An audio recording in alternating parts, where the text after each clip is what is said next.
Magi bende timore ka bende wantiere iko omenda manyien manyiso ni skunde mana okoso yudo omenda iko omenda mar higa mar 2024-2025 akeni biro bedo kachal nade nikech sani wachako hiko omenda manyien mar 2025-2026 to mwalimu kata mana kopogore gi capitation michwalo e skunde bende waneno ka jata chenro mano mar helba Geoffrey Monari bende nitiere nyimu mano jomane enyima jod bura inyanya kamiti mochung' ne weche mag somo to bende noyango ni jopuonjre maromo 1,683,488 manego bende ichunegi hola ma bende nitiere kuonde tiegruok mopogore opogore mbalariany kanyakla kod TVETs nyalo bedo ni ok ginyal yudo omenda makamano nikech HELB bende sani onge kod omenda nikech kaluwore gi Monari owacho ni iko omenda manorumo ni wacho ni last fiscal year na gin gi rem mar siling bilion 11.5 manyiso ni jopuonjre ma bende biro bedo ka donjo e skunde mago mag mbalariany gi TVETs mag piny owacho chakre dwe mar 8 nyalo koso omenda mano mar HELB. Aparo ni kaka education no watemo timo oversight role marwa ne wadhi e HELB mwabedo gi CEO mare to gi council members, board members. Kwa temo ng'iyo ni to jogo madhi donjo university September ka be giikore maromo nade to jogo mane ok oyudo pesa magiwacho ne gin gi shortfall mar bilion 11 no ang'o ma ginyalo timo mondo mi gap mane gin go ne gidin to ne en wach miwuoro ahinya nikech nyithindo moko ne ok oyudo pesa mowinjo bed ni imiyo gi holro no mamoko kuom gi bende osewe kata somo e university kata e TVET magi ma ok owinjo bed ni timore ne watemo penjo ni to ang'o omiyo ok gichok pesa kuom jogo mosetieko university ma pok nochulo HELB nyaka gi tighten gi kaka gichoko pesa gi mondo miyo pesa gi ochako duogo okony nyithindo moko magin go bende wapenjo ni pesa magiyudo kuom gik magitimo e ohala kaka the board gin pesa di to gitero gi kanye mane wayudo ni ne giwacho ni pesa gi kaka giseyudo to gimedo gi sirkal omiyo gi ka mondo gigol go pesa magimiyo first year to jo first year gi second year nikech new funding model iluongo ni NFM new funding model nyocha pod ni e court ne pod court owacho ni mondo oti kode yo makare koro first year gi second year mitiyo gi new funding model nyithindo moko nyocha ok oyudo pesa to third year and fourth year tiyo gi miluongo ni DUC differentiated unit cost mani tiyo go chon koro gin gi categories ariyo jok matiyo gi DUC to gi joma tiyo gi new funding model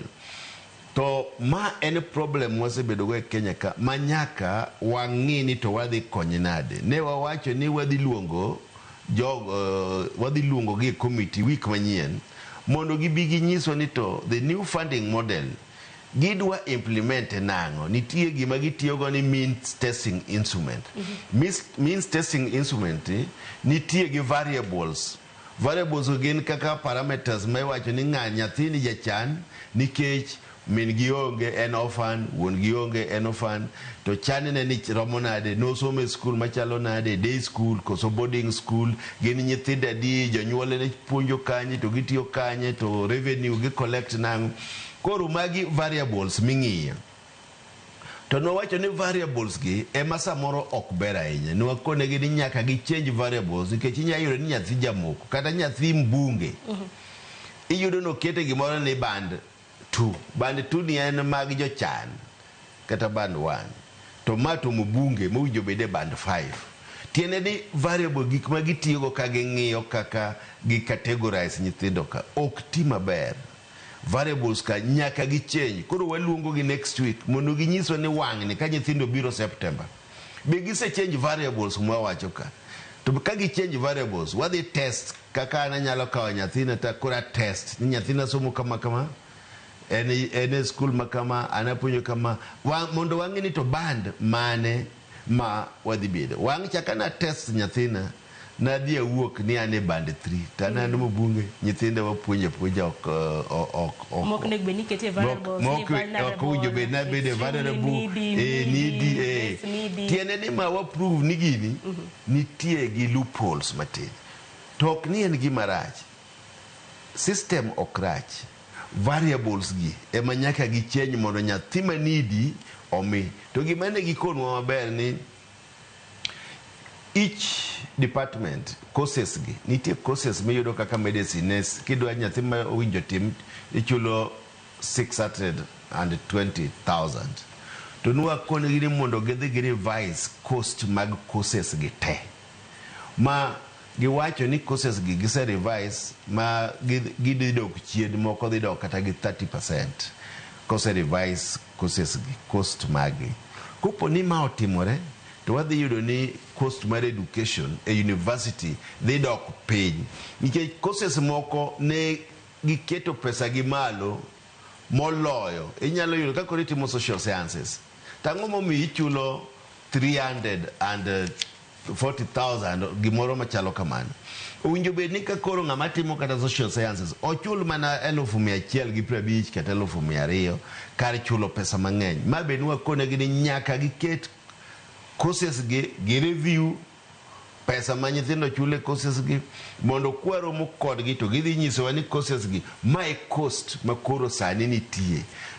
to bende kaka gioro messages ne nyithindo kaka ji log a system nyalo yudo ni logging system gino opong' makata nyithindo dwa donje portal to ok nyal donje portal to be kaka nyithindo dwa change course inyalo yudo ni kawo kata dwe achiel kapok giduoko ne nyithindo go wach ni course ni inyalo timo kata course ni ok inyal timo